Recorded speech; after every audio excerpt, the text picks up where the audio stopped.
3 invités avec nous chaque soir pour décrypter les mouvements de la planète marché. Valérie Gastaldi est avec nous ce soir, stratégiste de Day by Day. Bonsoir Valérie. Bonsoir Grégoire. Régis Béguet à nos côtés également, associé et gérant de fonds chez Zadig Asset Management. Bonsoir Régis. Bonsoir Grégoire. Et Gilles Bazissière complète ce trio, le président d'Equity GPS avec nous autour de cette table. Bonsoir Gilles. Bonsoir. Parlons de l'or, des métaux précieux et des matières premières en général. Pour ouvrir cette émission, Gilles, si l'once d'or monte, et je crois que tout le monde commence à le voir, on est sur un gain de quasiment 50% depuis le début de l'année en dollars, bien sûr. Il y a un secteur ou un sous-secteur du marché qui monte encore plus, c'est celui des minières et des minières aurifères spécifiquement, Gilles. Oui, en effet, parce que pour des raisons assez simples, leur chiffre d'affaires à tonnage constant augmente. Quant à leurs coûts, ils sont relativement bien maîtrisés, notamment via l'aspect énergétique. Le plus gros coût, la plus grosse base de coûts des miniers, ce sont l'énergie. Le pétrole, le gasoil, éventuellement l'électricité, elle s'électrifie de plus en plus. Et également les explosifs, qui sont des dérivés produits chimiques largement du pétrole.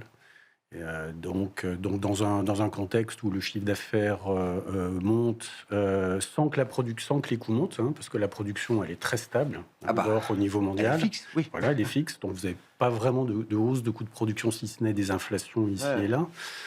Et puis où votre première masse de coûts est bien maîtrisée, les profits s'envolent et donc boursièrement ça se voit. D'accord, mais il y a un vrai effet de levier. C'est-à-dire, moi j'ai connu des périodes où l'or montait, et pour autant, le secteur des minières aurifères ne déclenchait pas de hausse particulièrement spectaculaire. En effet, pendant plusieurs années autour de 2010, si ma mémoire est bonne, on a eu une hausse de l'or avec une hausse du pétrole. Donc là, on avait le jeu des commodities qui montaient ensemble pour des raisons qui sont compréhensibles, et tirées largement par les marchés de produits, par les hedge funds, les marchés dérivés, etc., parce que quand même, ce sont des actifs réels, anti-inflationnistes en règle générale, et voilà.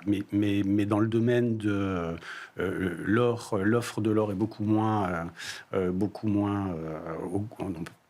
l'augmenter que l'offre de pétrole. Et donc, dans des considérations comme aujourd'hui, où, contrairement, le pétrole est bon marché, ça le favorisera, alors que l'époque que vous mentionniez, là, on avait une envolée du prix du baril, et donc les coûts des minières... pénaliser les bénéfices des absolument. minières. Donc, ça faisait plus que compenser la hausse des cours de prix de vente du minerai. Dans votre système de rating chez Equity GPS, qu'est-ce qu'on peut dire des notes associées justement? Alors, c'est un petit segment de marché, il faut le préciser, avec des entreprises qui sont quand même de bonne taille, mais ce n'est pas un secteur qui représente une masse importante dans le marché. C'est une fraction d'1% de la capitalisation boursière mondiale. Très bien. Et ce qui illustre aussi le fait que relativement peu de flux peuvent faire bouger quand même des valeurs de façon très sensible. Alors, notre rating continue d'être bon. Il est un tout petit peu moins bon qu'il n'a pu être il y a un an et demi. Mais il reste très constructif sur les valeurs. La partie dynamique de leur perspective relative est toujours exceptionnelle. Donc, elle se distingue par rapport à l'ensemble des valeurs cotées dans le monde par le rythme de révision à la hausse de toutes leurs métriques économiques et financières. Et leur valorisation n'a pas vraiment beaucoup augmenté compte tenu du fait que les profits, les cash flows, les rendements du dividende, etc., ont progressé très fortement. Donc, si les cours ont progressé un peu plus fortement que cela, donc leur valorisation s'est un petit peu dégradée par rapport à ce qui était avant. Je comprends. Mais elle reste constructive et intéressante. Donc, sauf hypothèse de renversement de l'évolution du cours des métaux précieux, si ça reste à ces niveaux-là, les minières peuvent continuer d'en profiter d'un point de vue boursier, à notre avis. On a vu des performances, alors l'or est à plus 40 en dollars, mais certaines minières ont vu leur cours de bourse s'envoler de 60-70% depuis le 1er janvier. Oui, là on a un effet on a un effet de levier important sur votre marge brute. Vous avez des coûts stables à peu près et votre chiffre d'affaires qui monte. Donc là, c'est votre marge brute qui augmente sensiblement. Valérie. Ça peut aller dans l'autre sens, le jour où... Et on l'a déjà vu, mais en ce moment, c'est dans ce sens-là. Oui, Les planètes sont alignées de ce point de vue-là. Valérie, comment vous comprenez le thème de l'or?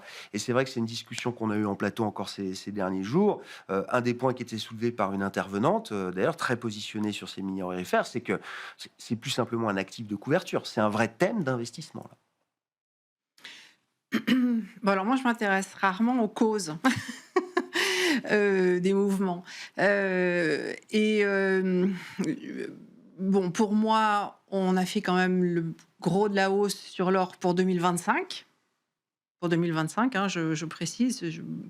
Je serais plutôt à recommander de prendre des bénéfices Ouais. sur ce secteur-là. Ouais. Après, ça dépend de la vitesse à laquelle on veut faire bouger son portefeuille, sa pondération, etc. Mais Au moment tout cas, où tout le monde certainement pas annonce d'acheter. $4 000, c'est peut-être le moment où... Oui, c'est bon. C'est très tendu sur les semaines qui viennent et je pense qu'on doit avoir une meilleure opportunité début 2026 a priori. Bon, mais moi je regarde plutôt les choses en général d'un point de vue macro. Donc je trouve que la forte accélération, c'est vrai qu'elle a eu lieu après la Fed. Enfin, ça montait déjà auparavant, mais ça a bien accéléré après la Fed. Donc on pourrait le comprendre comme étant une couverture contre l'inflation. En même temps, on n'a pas vu grand-chose se passer sur les marchés de devises ni sur les marchés de taux, donc c'est un petit peu bizarre. Ce qui renforce mon côté méfiant. Ouais, je comprends. En septembre, l'or prend encore 10%, alors que le dollar ne baisse quasiment plus, pour dire les choses. Enfin, il se passe rien. Le dollar, selon de date à date, on peut voir des mouvements, mais si on regarde vraiment, il se passe plus rien depuis le mois de, je sais pas, l'été, quoi, le début depuis de l'été. l'été, oui, Ouais. un truc de ce goût-là. Donc voilà. Donc je suis un petit peu plus méfiante sur le côté, enfin méfiante, je vous dis, pour les semaines qui viennent. Mais la thématique des métaux m'intéresse et les métaux industriels, en fait. Personnellement, m'intéresse plus pour ce qui va suivre que l'or que je mets un petit peu derrière en termes de déroulement de marché. Je trouve que ce qui se passe sur le cuivre est intéressant. Bien sûr que si on regarde le graphique simplement en prix, en barre quotidienne, on voit rien. Si on se met sur les cours de clôture mensuels, et pour moi, quand on parle économie et qu'on veut comprendre les corrélations et ce que le cuivre reflète de l'activité économique, c'est plutôt sur le long terme qu'il faut le regarder, c'est pas sur les données quotidiennes. C'est pas l'intraday qui compte. Non, pas trop. Donc on a quand même un cuivre qui, depuis 2 ans, montait tranquillement, qui est en train d'accélérer, qui fait une clôture mensuelle au plus haut depuis de très nombreuses années. Donc c'est intéressant, parce que ça se produit au moment aussi où la Chine fait la même chose. Donc, alors c'est quoi l'idée d'une reprise cyclique? En fait, c'est l'aspect cyclique de ces métaux qui compte là. C'est-à-dire que le cuivre, c'est l'électricité, donc c'est l'intelligence artificielle, donc c'est aussi la Chine. Ouais. Bon, voilà. Et toute cette dynamique est très présente dans les marchés. Et en ce moment, alors on a partout des trucs qui franchissent des niveaux dans toutes ces familles. Il y a un truc très cohérent là, qui se met en place. Il y a un truc qui est très cohérent. Donc ça ne fait pas tellement faux signal, dans la mesure où quand on a des faux signaux, justement, on a des incohérences.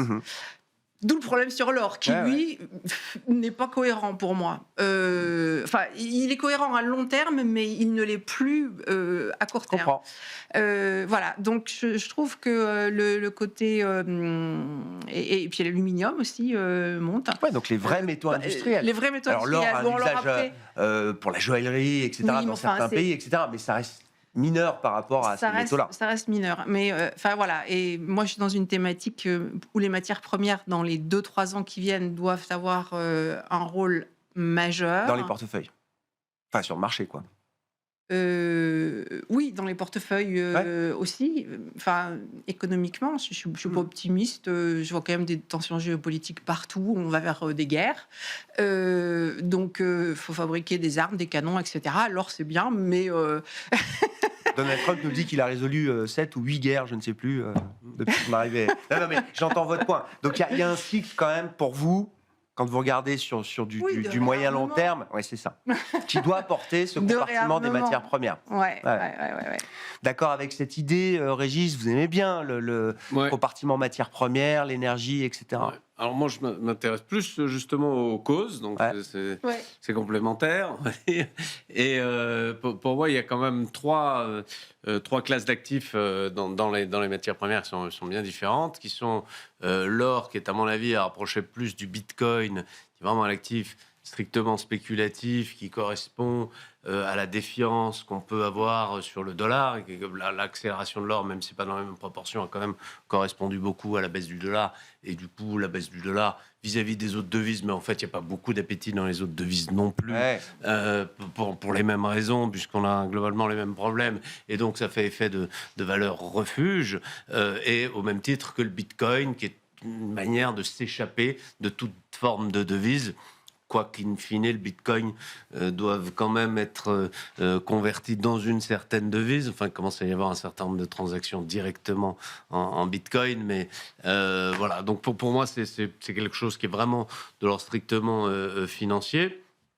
Le pétrole, qui est un rapport offre, qui est aussi un actif, qui est un peu hybride, parce que c'est aussi un actif très spéculatif, très financier. Il y a beaucoup de flux financiers sur le pétrole qui ne correspondent en rien à l'équilibre offre-demande et à la réalité physique, plus à des anticipations géopolitiques, des anticipations de ce que va faire le PEP, s'il va ouvrir les vannes, pas ouvrir les vannes, etc. Mais bon, en réalité, il y a rarement pénurie réelle de pétrole. On a rarement été... Alors, sauf quand il y a des grèves de conducteurs de camions. Mais à part ça, il est rare qu'on manque physiquement de pétrole. Il finit toujours par arriver d'une question de prix, ou d'une autre à un prix. Il y a une grande élasticité de la demande par rapport au prix. C'est pour ça que la baisse du pétrole est finalement le meilleur moyen d'anticiper la hausse du pétrole, et la hausse du pétrole, le meilleur moyen d'anticiper la baisse, parce qu'il y a une certaine élasticité prix qui est souvent sous-estimée. Et là, la baisse du pétrole, elle correspond à une volonté de l'OPEP de rouvrir les vannes, peut-être pour contrer l'éventuel embargo qu'on referait, que Trump réussirait à mettre en place sur la Russie. L'Iran, ça fait longtemps qu'il ne compte plus dans le marché du pétrole. Voilà, donc il y a ce pétrole-là, et puis les autres matières premières, alors, qui sont très, très diverses.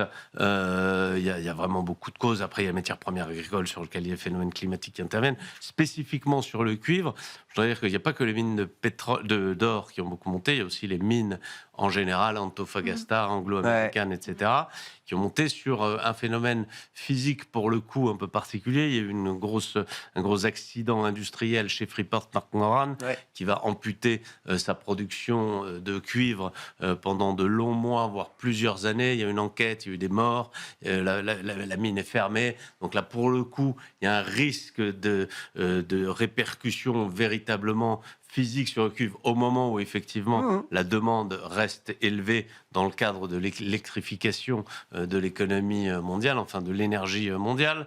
Et donc, évidemment, ceux qui ont des mines de cuivre en fonctionnement en profitent. Et il y a eu une hausse du cuivre qui a été liée à ça, qui fait suite à une hausse effrénée du cuivre qui avait eu lieu au printemps 2023, qui, elle, était un peu plus liée à des phénomènes financiers, avec un short covering, quelqu'un qui n'arrivait pas à racheter sa position financière sur le cuivre, qui n'arrivait pas à se déboucler physiquement et qui était obligé de se déboucler financièrement. Là, on est plus dans quelque chose de physique, et peut-être quand même si c'est long, une contrainte sur la production. À notre échelle d'investisseurs, ça peut paraître long, parce qu'on parle de plusieurs mois, plusieurs années, mais finalement, qui est quand même un phénomène qui devrait se normaliser. Ça m'a inspiré un roman, d'ailleurs, ce sera le thème de mon prochain. Le prochain? Oui, le prochain roman, qui est fini d'ailleurs, mais qui quand il sortira, c'était plus... Donc on reste dans le thème des matières premières, de l'énergie, etc. Sur le cuivre, spécifiquement. Excellent teasing, Régis. Juste un mot encore, parce qu'on parlait du pétrole rapidement, là. Total Énergie qui perd 5% en 2 jours après son Investor Day à New York. C'est tout le secteur, ou il y a un petit sujet spécifique Total? D'accord. Le phénomène, il y a la faiblesse quand même du baril depuis plusieurs jours, en partie liée, encore une fois, intention de l'OPEP d'ouvrir un peu les vannes, en partie avec un vague espoir d'apaisement au Moyen-Orient, qui reste quand même une hypothèse qu'on peut tous souhaiter, mais enfin, qui reste un peu vague à ce moment-là. Mais c'est possible que ça joue aussi sur la faiblesse des prix du baril. Et puis il y a un peu de spécifique sur Total, quand même, qui, à l'inverse de ses précédents Capital Market Day, où il avait dit qu'il réinvestissait ses cash flows pour acheter ses actions, a diminué son programme de rachat d'actions dans le but d'avoir un levier financier plus faible, donc d'avoir moins de dettes, ce qui est une preuve de prudence de bonne gestion du management. Ça peut tout à fait être interprété comme une bonne, bonne gestion, volonté de baisser son levier financier. Il n'y a absolument rien de mal à ça en tant que tel, mais c'est un signal de prudence de la part du management qui semble indiquer peut-être qu'il s'inquiète de la demande de pétrole pour les mois qui viennent, sachant que il lit pas dans j'ai connu beaucoup de grands spécialistes du pétrole qui sont beaucoup trompés sur le prix du baril, donc je pense que personne n'a de boule de cristal, mais en tout cas ça témoigne d'une inquiétude du management de Total sur les prix du pétrole et du gaz pour les trimestres à venir, et donc d'une volonté d'assainir son bilan, d'avoir un bilan un peu plus solide, donc pour se préparer à des jours difficiles. C'est simplement l'interprétation du management de Total, c'est leur droit le plus strict, mais c'est aussi assez logique que le marché, du coup, réagisse par une certaine forme de prudence et une baisse des cours. Légitime, qu'on puisse imaginer qu'il y ait certaines difficultés devant nous à gérer pour des entreprises globales, mondiales. Le thème peut-être une accélération de l'électrification qu'ils voient, qu'ils perçoivent mieux que nous, et donc de la baisse de la demande. Bon. On reboucle avec le cuivre, l'électrification, etc. Le thème des matières premières en général, on est parti des minières aurifères, mais c'est un thème, quand vous regardez les entreprises de ce secteur-là, Gilles, c'est un thème sur lequel on peut être constructif. Une Total, ça fait 1 an qu'elle ne fait plus rien, pour dire les choses.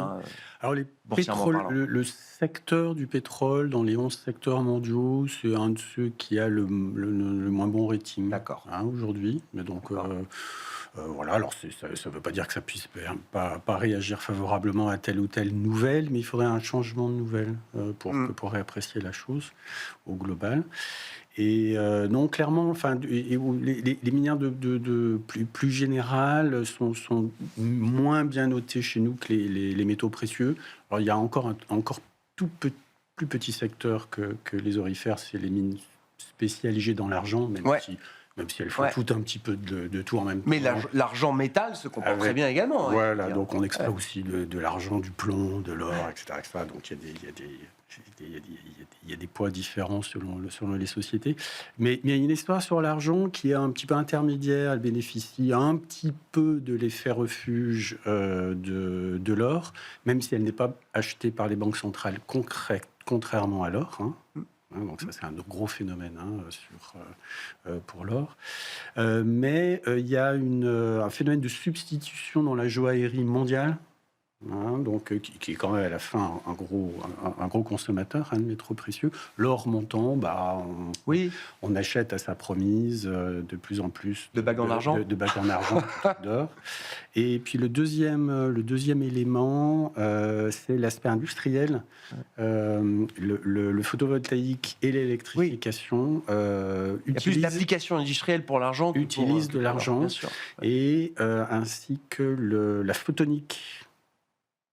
Qui est un sous-secteur, mais vraiment promis un très grand avenir avec l'IA, mais également le quantum computing, mais même les centres de données d'aujourd'hui, parce qu'on les utilise de moins en moins en solitaire, mais en cluster, où il faut relier internet des tas de centres différents, parfois des centaines de mètres, des kilomètres de distance.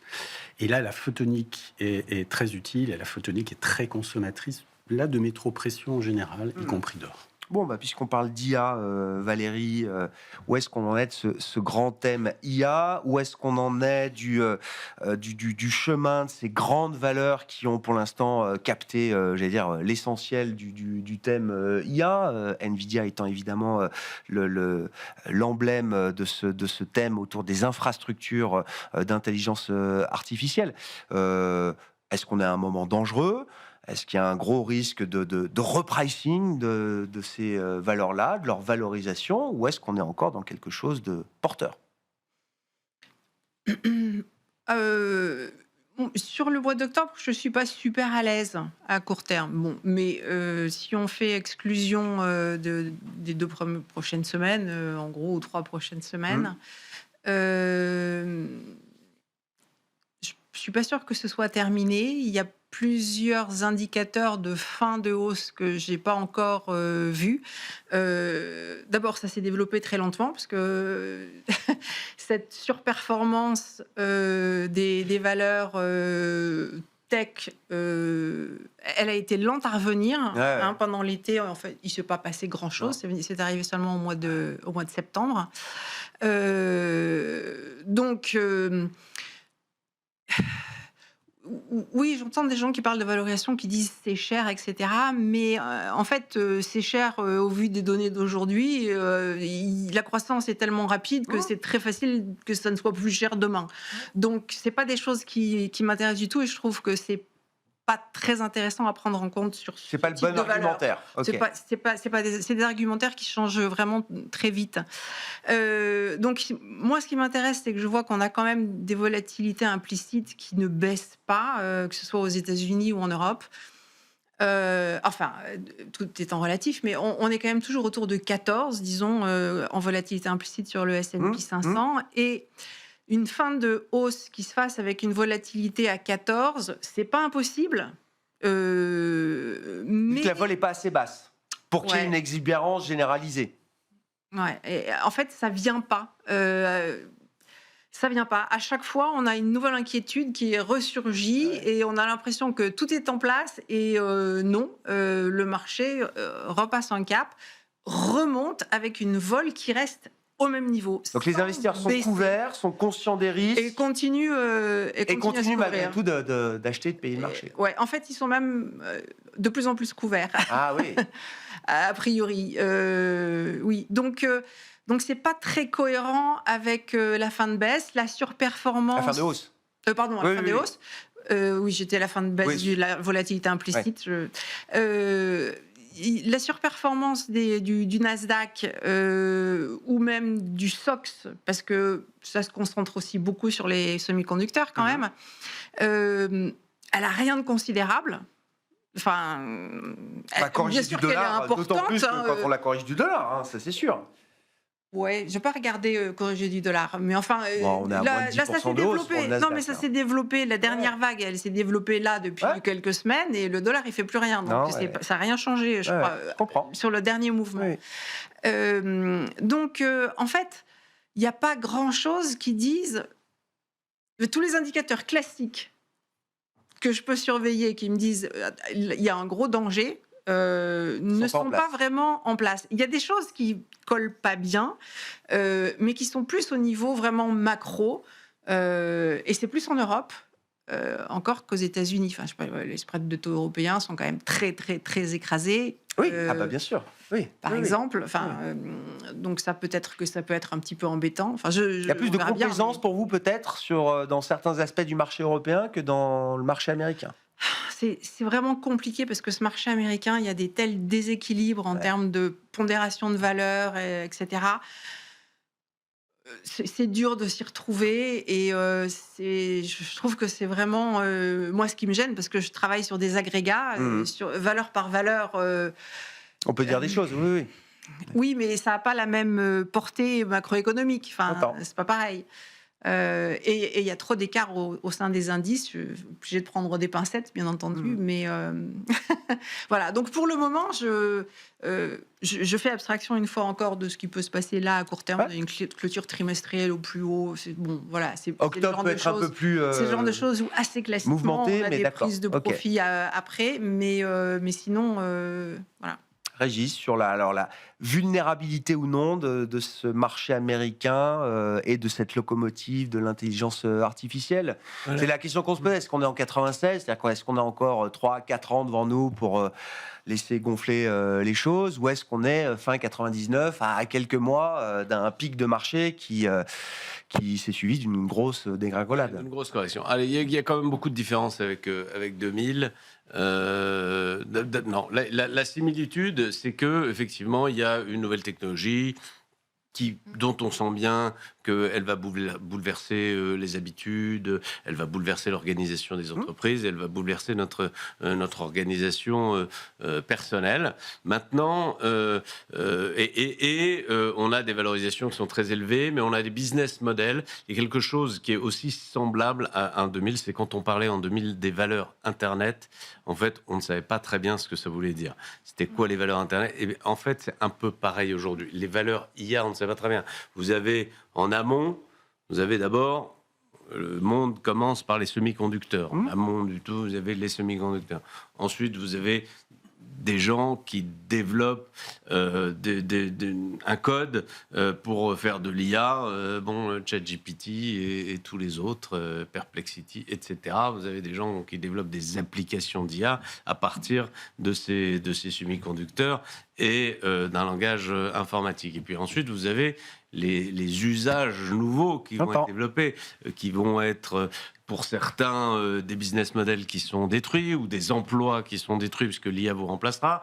Pour d'autres, des nouvelles applications. L'automobile va utiliser l'IA pour la conduite autonome. Tas d'applications technologiques. La santé va utiliser l'IA. La santé va bien entendu utiliser l'IA. Utilise bien entendu déjà l'IA dans plein de domaines d'ailleurs parce qu'elle utilise l'IA pour modéliser des molécules, pour modéliser des vaccins ou des anticorps monoclonaux, mais elle utilise l'IA aussi pour concevoir des études cliniques, pour sélectionner les patients, pour traiter la data des patients, etc. Donc, dans plein de domaines. Et puis, vous avez des domaines dans lesquels c'est contesté, c'est-à-dire il y a débat. Si vous prenez le domaine de la publicité, par exemple, il y a les agences de la publicité qui vous disent « Mais nous, l'IA, c'est un outil formidable de productivité, ça va raccourcir nos délais, ça va nous permettre de produire du contenu très facilement. Et nous, notre métier, c'est pas du tout de produire du contenu, c'est de gérer de la data. » Et puis d'autres qui vous disent « Mais non, les agences de pub ne servent plus à rien, puisque de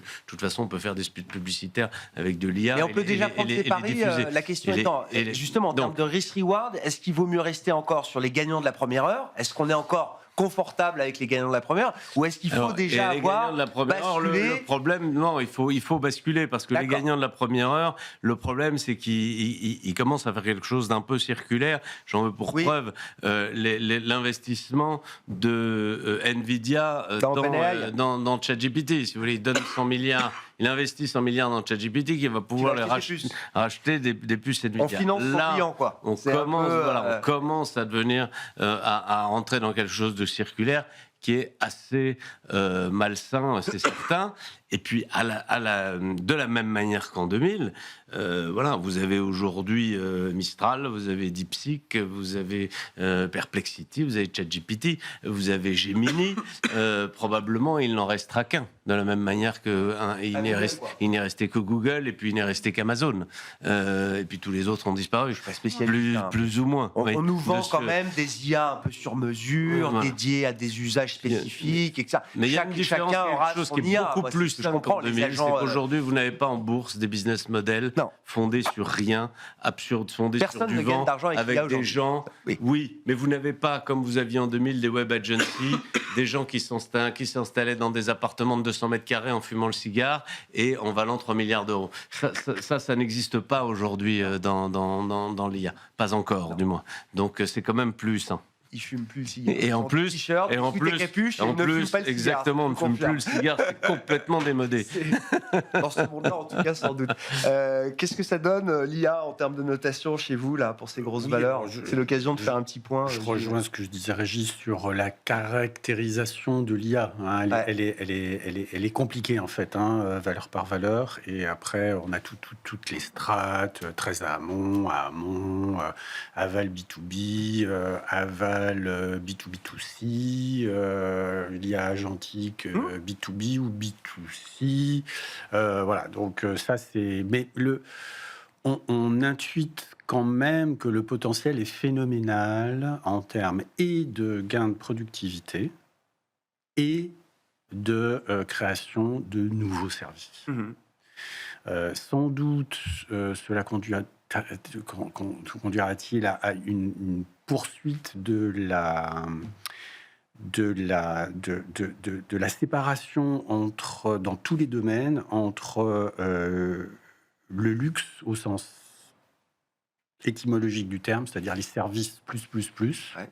Le premium. le super premium, et des services très bons, mais très peu chers, pour ceux qui savent utiliser eux-mêmes leur PC et remplir leur feuille d'impôt via leur PC sans avoir à passer par un premium qui leur explique comment tout ça se fait. Et là, c'est quand même assez... Ça peut être ébouriffant comme sujet. Alors oui, avec des pertes d'emploi, mais oui également avec des gains d'emploi. Également, le sujet des pertes d'emploi exclusives, il y a quand même une constante dans l'histoire de l'humanité, c'est de faire en sorte que on remplisse sa journée en termes de consommation de services et de biens.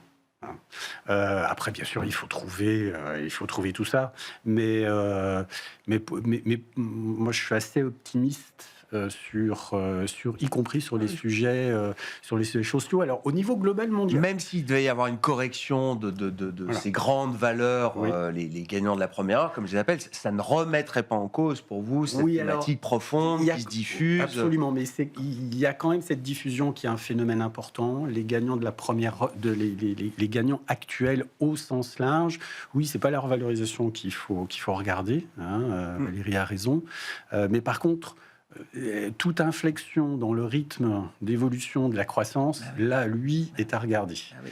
Et donc là, ça veut dire, et c'est plus ça qu'il faut regarder que la valorisation elle-même, sachant que les développements des centres de calcul, ça peut bunyer. Fort d'investissements qui, à un moment, peuvent aussi altérer les cash flows de ces entreprises. Bien sûr. Je veux dire, puis, ça peut il génère buter- beaucoup de cash flow aujourd'hui, mais ça peut aussi se réduire. Ça peut buter sur des contraintes physiques, physiologiques, de fournisseurs, d'organisation, de marchés finaux, et puis aussi sur des sujets également supposément comptables, parce que les 100 milliards, moi, j'ai pas pu lire quoi que ce soit Non, en on termes n'a de papier aucun détail. précis. Non, mais on ne sait pas à quoi ça sert. C'est potentiellement 10 fois 10, Oui. mais même la première tranche de 10, quelles conséquences ça aura spécifiquement sur les BPA, etc., le nombre de titres, etc.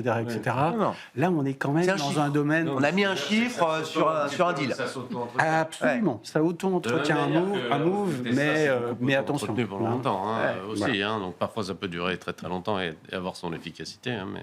Gilles, gardez la parole, petit tour de table. Là, où est-ce qu'on est confortable là, quels sont les vents porteurs sur les marchés Alors, dans la tech, globaux? Oui, alors dans la tech, pour nous, il y a dans le domaine des pics et des pioches. Ouais. Dans le domaine de l'informatisation, la poursuite de l'informatisation du monde, parce que l'IA n'en est Un prolongement. un prolongement. Il y a deux valeurs aux États-Unis au Nasdaq qui nous paraissent encore très très peu chères et très très attractives. C'est Coherent et Micron. D'accord. Coherent, c'est une boîte qui est très active dans le domaine de l'optique et de la photonique. Ouais, c'est ce que vous disiez tout à l'heure. Et amené à des développements phénoménaux, y compris dans les technologies actuelles. Et la deuxième, et pour Micron, c'est tout simplement des mémoires vives. Et là, la demande est exponentielle également en la matière. C'est un secteur, certes, qui est cyclique, mais... Le marché n'a pas encore bien valorisé tout ça. La demande à la fois centralisée dans les centres de data d'IA, mais également décentralisée dans tous nos appareils portables, ceux qu'on porte sur soi ou ceux qu'on observe à la maison et qu'on regarde à la maison. Et là, c'est des boîtes qui sont encore à 8 ou 9 sur 10 et qui sont encore qui ont un boulevard devant elles aujourd'hui. Ouais. Valérie, où est-ce que vous voyez des tendances bien installées dont on peut encore profiter? Vous évoquiez tout à l'heure la Chine. C'est vrai que les actions chinoises, là, ça semble se regarder à nouveau. En tout cas, on entend moins que la Chine est ininvestissable depuis que le marché a rebondi. Oui, alors en termes de surperformance, c'est pas encore gagné. On a eu de la surperformance court terme, mais il faut le transformer. Et il faudrait quand même qu'il y ait une accélération baissière du dollar parce que sinon, ça ne sera pas si simple que ça. En général, c'est comme ça que ça se déroule. Je regardais à nouveau parce qu'il y a beaucoup d'échos avec, pour moi, hein, avec ce qui s'est passé en fin 2016. Mais fin 2016, début 2017, après, on a quand même eu une baisse du dollar. Qui a aidé au démarrage. Mais il y a pas mal de déterminants qui sont bien sur la Chine. Donc moi, je surveille aussi toutes les valeurs du secteur des produits de base. Enfin, il y en a qui sont plus intéressantes que d'autres, mais il y en a quand même pas mal. Je trouve que ce qui est un peu étonnant dans les small caps française dans ce qui est biotech, pharma. Oui, alors Abivax, bon, je ne suis pas sûre qu'on puisse encore en parler, mais nanobiotique aujourd'hui, vous n'avez pas mentionné. Colline n'a pas mentionné. Donc Valneva, c'est en train de s'améliorer. Derrière la fusée Abivax, il y a peut-être d'autres fusées qui s'appelle Medincell, qui elle aussi a quand même bonne allure, et donc comme c'est peut-être toute la biotech qu'on redécouvre. Ils conseillent. Ils développent pas des médicaments pour eux, c'est que dans l'ensemble de l'univers, il peut peut-être se passer des choses, voilà. Moi, et puis il y a toujours des gros secteurs de l'industrie qui me plaisent bien. Enfin, et on doit avoir des choses encore à faire effectivement en tech européenne, en accompagnement de ce qui se passe actuellement sur la tech. ASML est redevenue la première capi boursière européenne, je crois, au cours de ce mois de septembre. Ouais. C'est un petite anecdote comme ça au passage. Régis, juste un petit mot de la santé, parce que demain entrent en vigueur les nouveaux tarifs douaniers sur les importations de médicaments aux États-Unis. Ça n'a pas eu l'air de faire beaucoup de vagues jusqu'à présent. Alors, il faut comprendre qu'il y a deux sujets il y a trois sujets aux États-Unis. Le premier, c'est le délire de RFK sur donc le ministre de la Santé, sur les vaccins, etc. Une espèce de truc très fantasmagorique. Bon. Il a mis beaucoup d'eau dans son vin aussi depuis. Il a essayé de virer des gens dans l'administration, tout ça. Il y a eu quand même des départs en cascade à la FDA, etc. Mais finalement, la FDA semble fonctionner à peu près correctement. Et voilà, le délire semble... Enfin, je ne pense pas que ce soit quelqu'un qui se susceptible d'arrêter son délire. Mais en tout cas, ça fait moins de bruit. Ça semble contenu, quoi. D'accord, le délire est contenu. Le délire est contenu. Ensuite, vous avez la problématique des tarifs douaniers, qui est une problématique très, très, très, très marginale pour ce qui concerne la plupart des pharmas, dans la mesure où la plupart des pharmas, des grandes pharmas européennes, ont déjà de très grandes capacités et produisent la très, très, très, très grande majorité des produits vendus aux États-Unis sur le sol américain, à l'exception de quelques produits spécifiques qui sont fabriqués en Chine, etc. Mais c'est très marginal et c'est tellement indispensable que de toute façon, ça n'a aucune espèce d'importance, ça n'aura aucune espèce d'impact. Et dans le 100% de tarifs douaniers qui a été annoncé, il n'y a pas les génériques. Il faut signaler qu'il n'y a pas les génériques, qui sont petits aux États-Unis. Les génériques, c'est pas un énorme marché, mais surtout que si les entreprises, si chaque entreprise a déclaré son intention de créer des capacités de production aux États-Unis et que ce soit un peu plus qu'une intention, c'est-à-dire que les contrats aient été signés, les travaux aient démarré, ils sont exemptés. C'est-à-dire tout le monde. D'accord. Voilà. Donc ça, c'est un problème réglé. Ensuite, nous avons un troisième sujet qui est lui le plus délicat et le plus complexe. C'est ce qu'on appelle MFN, la Most Favored Nation, où chaque entreprise est supposée vendre pour Medicaid et peut-être pour Medicare au prix le plus bas vendu dans le monde.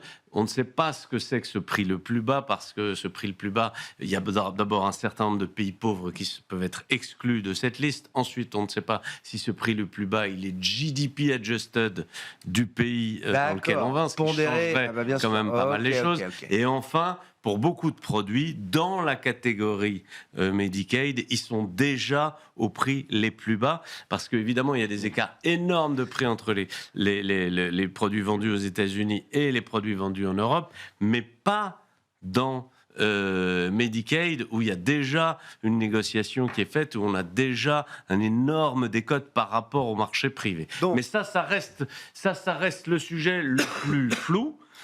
et le plus sensible et le plus explosif pour le secteur. Les tarifs, c'est très anecdotique. Bon, beaucoup d'affichage, mais pour le coup, assez Voilà, peu d'impact derrière ces mesures qui entrent en vigueur. Pas toujours, mais en tout cas, là, pour ce secteur-là, c'est sans doute le cas. Merci à vous trois. Merci d'avoir été les invités de Planète Marché ce soir. Valérie Gastaldi, Day by Day, Régis Béguet, Zadig Asset Management et Gilles Bazissière, Equity GPS.